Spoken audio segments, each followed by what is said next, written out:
Good morning. अभी तक हमने बेटा जो पढ़ रहे थे स्टैट्स में वो था mean value in different different series by different methods. आज हम शुरू कर रहे हैं मोड यानी कि बहुलक। बहुलक मतलब जो संख्या बार बार आती हो उसको हम बहुलक कहते हैं।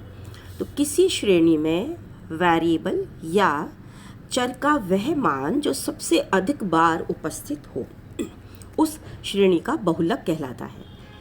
इसे हम जो हमारी वैल्यूज़ दी गई हैं उसके अधिकतम संकेंद्रण का बिंदु यानी कि point of highest concentration of values भी कहते हैं। उदाहरण के लिए यदि एक कक्षा में एक विषय में विद्यार्थियों का बहुलक प्राप्तांक 67 है, यानी कि इसका क्या मतलब है कि 67 जो नंबर हैं वो सबसे ज़्यादा विद्यार्थियों के आए हैं, तो इसका अर्थ ये है कि उन विद्यार्थियों में से अधिकांश को 67 अंक प्राप्त हुए हैं।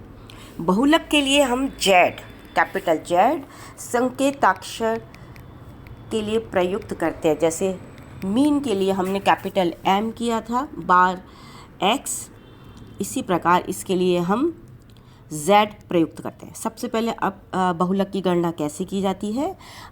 विभिन्न श्रेणियों में बहुलक की गणना भिन्न भिन्न विधियों से की जाती है। सबसे पहला है calculation of mode in individual series, व्यक्तिगत श्रेणी। इस सीरीज में मोड की गणना के लिए पहले श्रेणी को खंडित श्रेणी में बदल लिया जाता है और उन्हें आरोही क्रम के अनुसार रखकर उनके सामने उनकी आवृत्ति या बारंबारता लिख दी जाती है। इसके पश्चात निरीक्षण द्वारा ये देखा जाता है कि अधिकतम आवृत्ति क्या है। इस आवृत्ति का मान ही बहुलक होता है। अब जैसे उदाहरण के लिए निम्नांकित वार्षिक मृत्यु दरों के समंकों यानी कि डेटा के आधार पर बहुलक की गणना कीजिए। 10.7, 11.6, 10.8, 11.2, इस तरह से अलग अलग वैल्यूज़ दे दी गई। हमने इनको क्या किया रहा, आरोही क्रम में खंडित माला यानी कि डिस्क्रीट सीरीज़ के रूप में निम्न प्रकार से क्रमबद्ध कर लिया।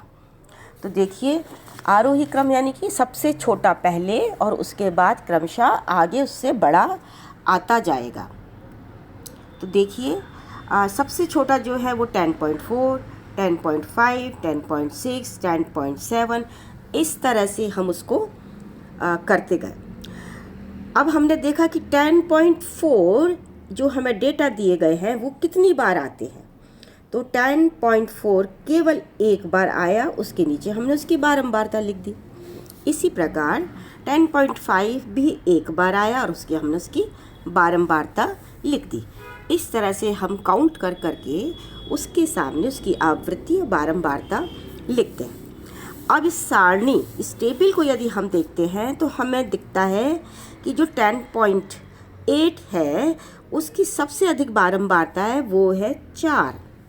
तो हमारा जो बहुलक है या मृत्यु दर है वो हमारी क्या हो गई, 10.8, और ये हमारा आंसर हो गया। अगर सारणी में एक ही बहुलक है तो इसे एकल बहुलक यानी कि यूनी मॉडल कहते हैं, और यदि दो हो तो उसे बाई मॉडल या दो से अधिक हो तो मल्टी मॉडल कहते हैं।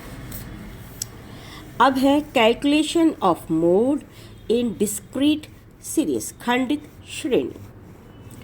इस श्रेणी में बहुलक की गणना निम्नलिखित विधियों से की जाती है। सबसे पहले हम लेते हैं निरीक्षण विधि यानी कि इंस्पेक्शन विधि, और दूसरी है ग्रुपिंग मेथड, समूहन विधि। सबसे पहले हम लेंगे इंस्पेक्शन मेथड। जब खंडित श्रेणी की बारंबारताएं आरंभ से निरंतर बढ़ती रहें और अधिकतम बारंबारता लगभग केंद्र में हो और उसके बाद से निरंतर घटने लगे, ऐसी अवस्था में यह विधि अपनाई जाती है। ऐसी श्रेणी में अधिकतम बारंबारता स्पष्ट हो जाती है, अर्थात निरीक्षण के द्वारा हम